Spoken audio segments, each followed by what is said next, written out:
And good evening. My name is Ryan Belmore. I am the owner and publisher of What's Up Newp, and we are here with another edition of What's Up in Local Music. And your host is our own Ken Abrams. Hey, Ken. Hello, everybody. How you doing, Ryan? I'm doing all right, and we are here on another week, another musician. Absolutely. Looking forward to talking to Nick Casey tonight.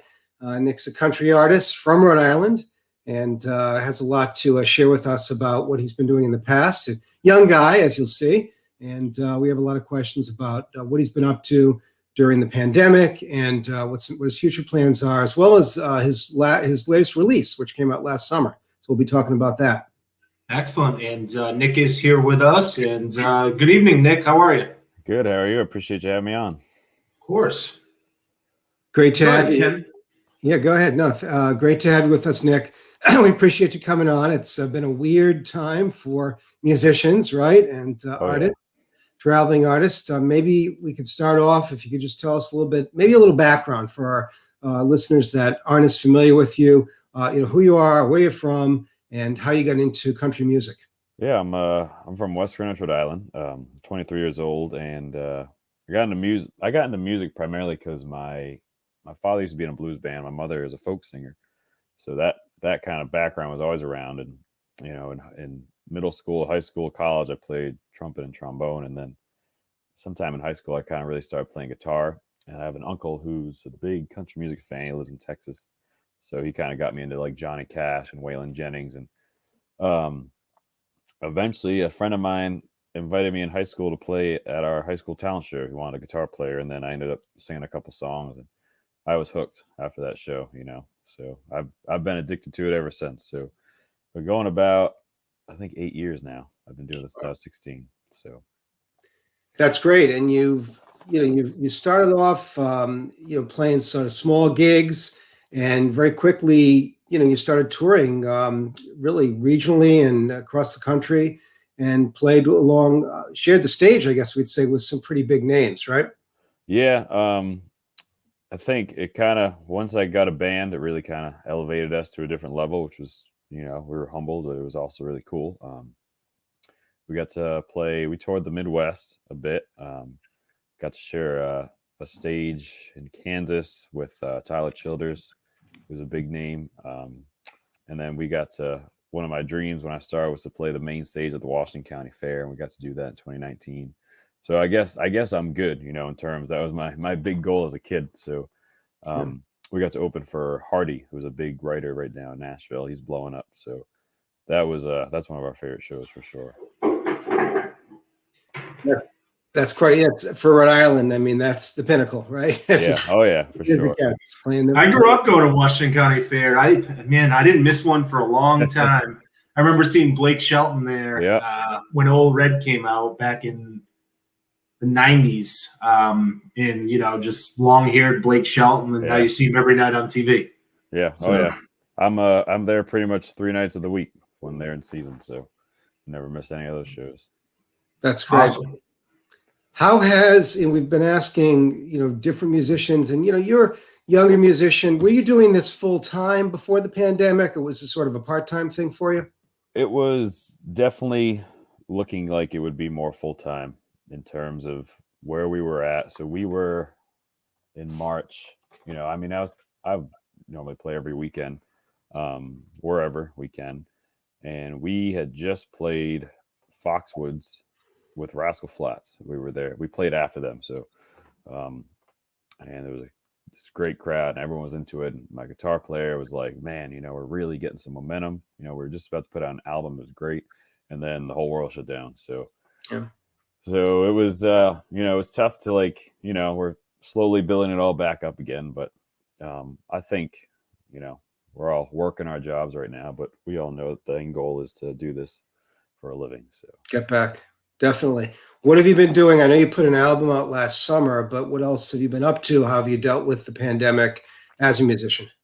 A lot of networking, actually. I'm a competitive guy, but I think sometime in the summer I realized that, we're all really in this together. So I've met up with this great singer from Connecticut. His name's Nick Bossy. And he's an awesome talent, just a great dude. we became friends pretty quick. So we've been sharing the stage a lot, playing at this club in Connecticut called the Phoenix, and then we play a lot of bluegrass shows right now. But so that's kind of thing. We're just trying to build up this big network of friends and musicians, and people seem to love it. So that's about it. I mean, trying to write songs, and I don't think I'll ever take a show for granted again. So that's for sure. You hear that from a lot of artists. Yeah. Your music and your influences, you talk about Johnny Cash, for example, I would say are more traditional country. And these days, sometimes they use the phrase outlaw country to describe that in media, and Sirius XM, for example. And actually, last night's Academy of Music Country Music Awards, Chris Stapleton, who's, I'd say, more of a traditionalist, was the big winner, as well as some others. What's your thought on sort of the state of country music? There seems to be a lot going on with younger artists, with female artists, and with traditionalists. Any thoughts on that? In terms of female artists, I would say you listen to like what, I don't want to say an average, but like what the radio female singers are putting out in terms of like just good content. Like if all the guys followed that, it would be just a radio full of great, well-written songs. That's always kind of been my stance. I think mainstream country's in going in the right direction. It's been kind of in a weird spot, and that was kind of a tough spot for me when I was playing on my own.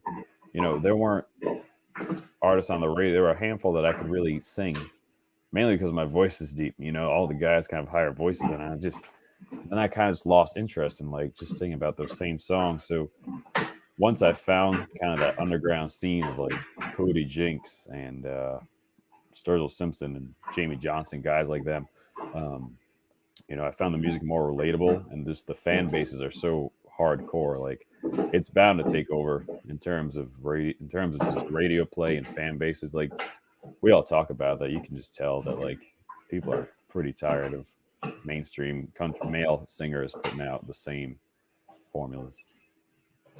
Yeah, no, that's good to hear. I think fans of the Newport Folk Festival have really brought in a lot of country roots artists over the last few years, last 10, 15 years, really. I think I agree with you. I think there's it's going in a certain direction, and a lot of the leaders and the songwriters in Nashville is open to that, let's say. So that bodes well for you, we would hope. Yeah, I would love to play a Newport Folk Festival one day, that's for sure. So, Ken, Ken or Nick, have you picked up Sturgill's Cutting Grass Volume 1 or Volume 2? Heard it. Haven't picked it up. Oh my God. I have Volume 1 on vinyl. I've just been streaming Volume 2, but I got to get it. It is so good. Oh yeah. Recommend everybody pick it up. Absolutely. Definitely. I'll have to get that on my radio show on WRIU tomorrow night, the Kingston Coffee. I know, Nick, we've got you featured.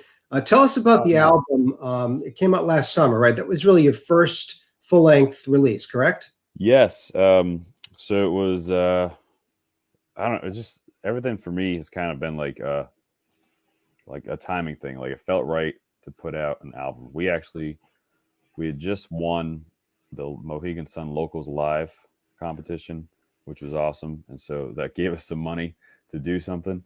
And so we just kind of, took the guys and our fiddle player, Olivia, and, we just kind of picked songs. It originally was going to be an EP.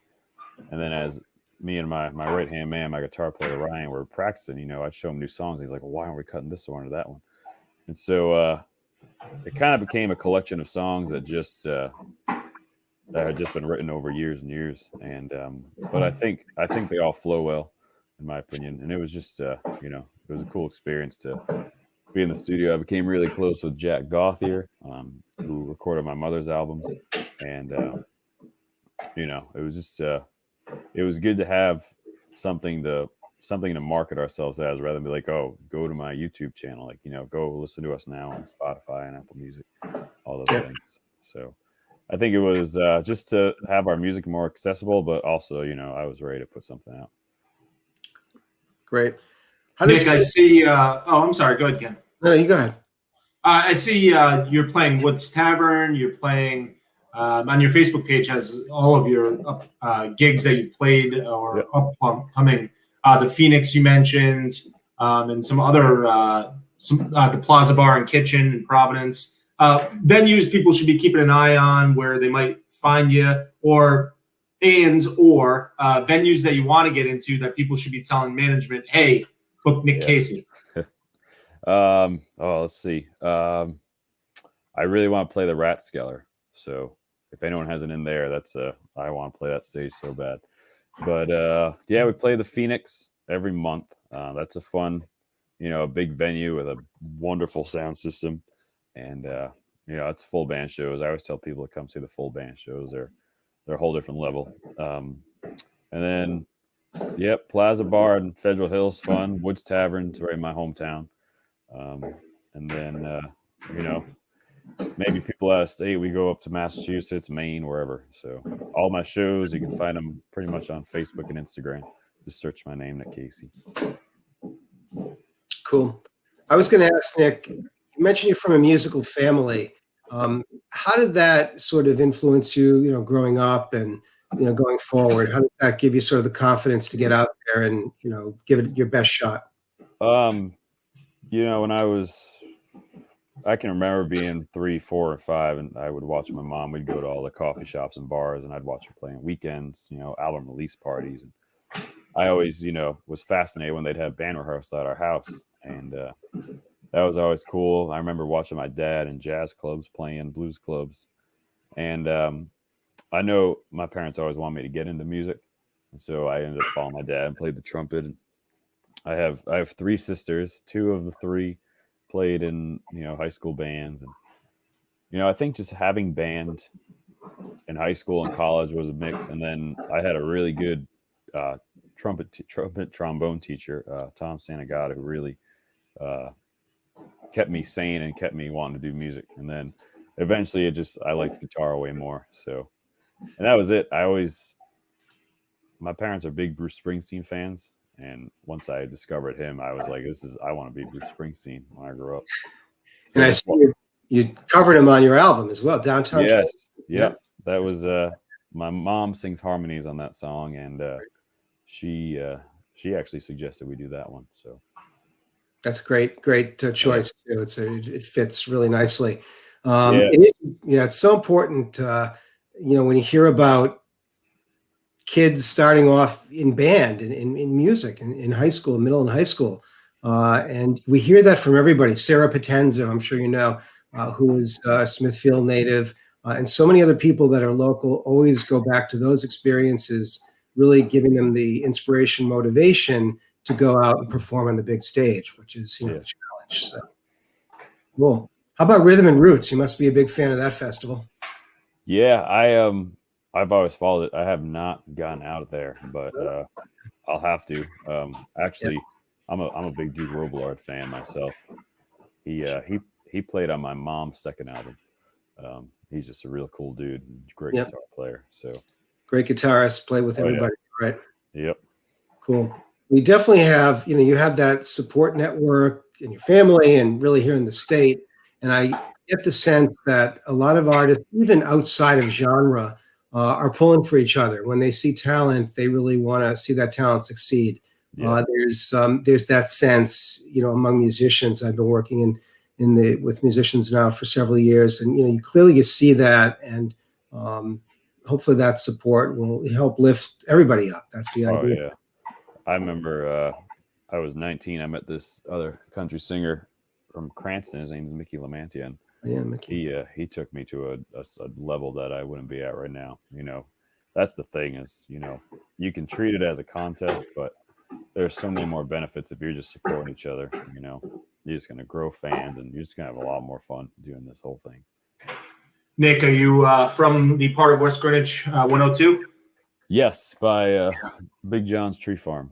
All right, I grew up in Green, so right up 102, right off Waterman Hill Road. Yeah, I know where that is. Yeah, so I'm from that side of the state too. It's a whole different world than East Bay over here. It's interesting. I've tried to explain it to people. It is pretty country out here, and serve my time on hay and cow farms, doing my thing in Foster, and Silver Lake Pizza and all that good stuff. Oh yeah.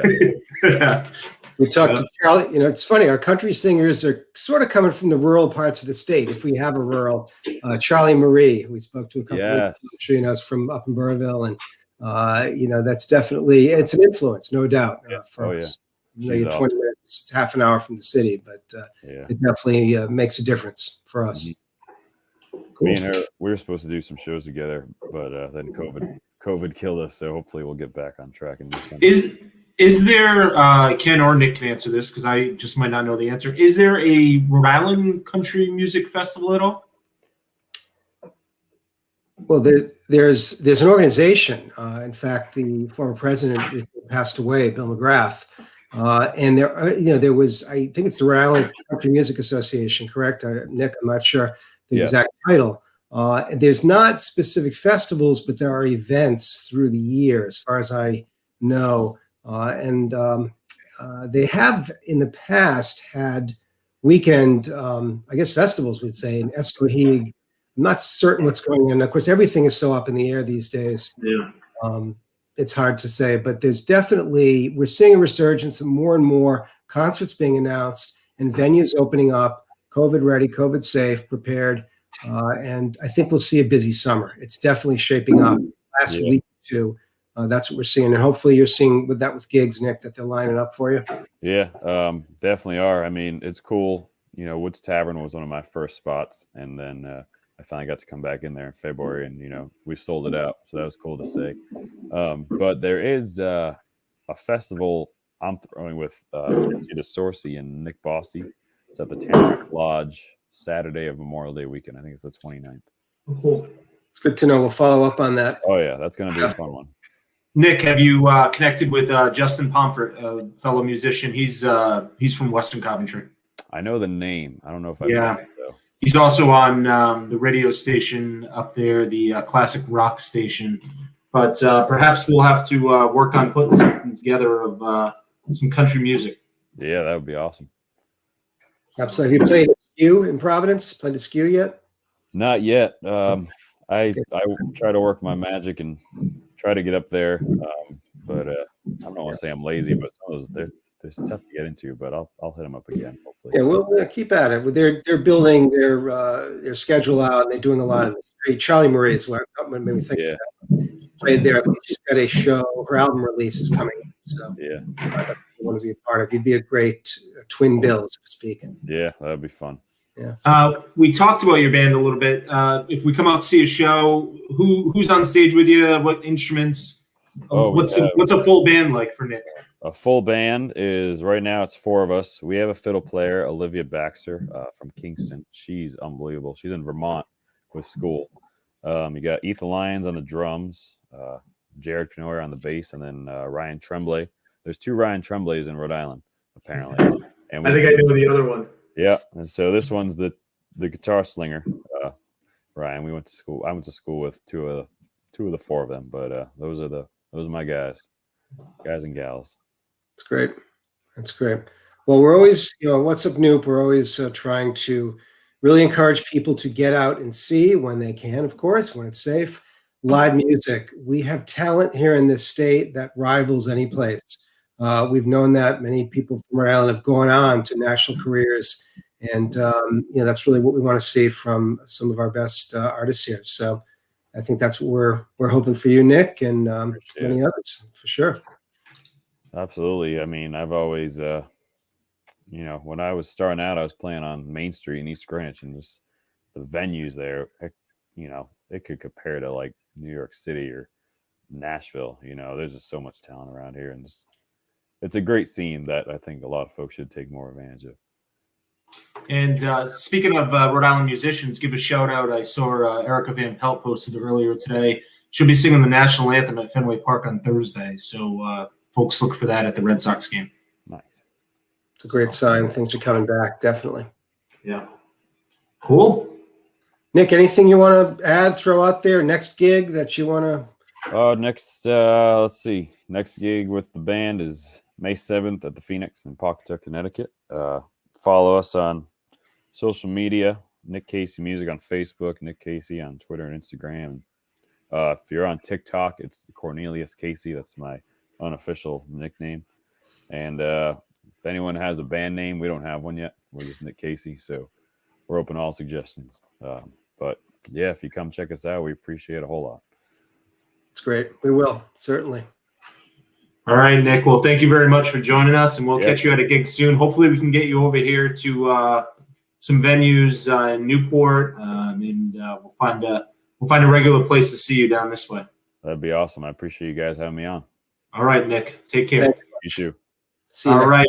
And Facebook.com/Nick Casey Music is where you can find out, and you can follow links right to his videos and music and more. Absolutely. All right, Great Mr. Abrams. And let me check the comments here. Ginny, thanks, guys. And lots of comments there. Anytime we do these videos, folks can just comment right in there if you have questions, etc. So, all right, Mr. Abrams, who's up next? Do we have anybody lined up for our next interview? We're working on it. Well, what we're working on now is anticipating the Newport Folk Festival. So they're not going to announce acts this year, from the rumor at least, that there are going to be a lot of surprises. But we're going to interview some past and future, perhaps, Newport performers, local and national. So that's our goal here at What's Up with Local Music. But lots coming up. There is a lot going on behind the scenes the last couple of weeks. Locally, a lot of gigs starting to happen, and we just want people to be safe out there. In fact, this weekend, we'll be covering a gig, Rick and I, down at the Pump House in Kingston. So stuff is happening, and that's a relief. We're finally there. Who's down at the Pump House? The band we're going to see is Evening Sky. They're a sort of a jazz rock Americana band. And Tish Adams, who's a very well-known jazz singer locally, is producing, and she's going to join them for a few songs. But they do cover songs, everything from the Beatles to the Police to jazz classics. So Evening Sky, Joe Potenza, and a bunch of other jazz guys are involved in that. And Tish will be there, so that's going to be fun. Pump House, and they're doing shows every weekend, outdoors, by the way, under the tent. Yeah, and I just pulled up their website. Their website is pumphousemusicworks.com, and you can find their schedule. And one more music note, since we're doing music notes here at the end. Newport Music Festival, which is the classic music festival. Their tickets went on sale at 10 a.m. this morning. So check out their lineup. They have 17 concerts, and they're all outdoors, and it'll be a great festival. So that's returning this July. So it'll be a great time. Totally. All right, my friend. Until next time. We'll see you. Thanks, Ryan. All right. And on behalf of Ken Abrams and myself, as well as all of us here at What's Up Newp, we want to thank Nick Casey for joining us. Again, his Facebook is Nick Casey Music, and you can find him. And there's links directly to his music, and you can listen to his album, see his YouTube videos, and more. Thanks for watching.